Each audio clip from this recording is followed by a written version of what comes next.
இந்திய அரசியல் வரலாற்றுல யாரு அதிக முறை முதலமைச்சரா இருந்திருக்காங்க அப்படின்றத இந்த வீடியோல பார்க்கலாம். இதுல முதலாவதாக பவன்குமார் சாம்லிங், சிக்கிம் மாநிலத்தோட முதலமைச்சர்.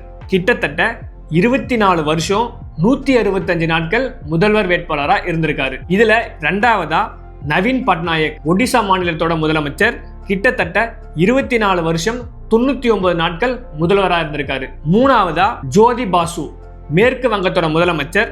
கிட்டத்தட்ட 23 வருஷம் 137 நாட்கள் முதல்வர் வேட்பாளராக இருந்திருக்காரு. இதுல நாலாவதா கெகாங் ஹபாங், அருணாச்சல் பிரதேசத்தோட முதலமைச்சர். கிட்டத்தட்ட 22 வருஷம் 250 நாட்கள் முதல்வராக இருந்திருக்காரு. ஐந்தாவதா லால் தன் ஹாவ்லா, மிசோரம் மாநிலத்தோட முதலமைச்சர். கிட்டத்தட்ட 22 வருஷம் 60 நாட்கள் முதலமைச்சராக இருந்திருக்காரு. இதுல ஆறாவதா வீர்பத்ர சிங், இமாச்சல் பிரதேசத்தோட முதலமைச்சர். 21 ஆண்டுகள் 13 நாட்கள் முதலமைச்சராக இருந்திருக்காங்க. இந்த வரிசையில ஏழாவதா பீகார் மாநிலத்தோட முதலமைச்சர் நிதிஷ்குமார்.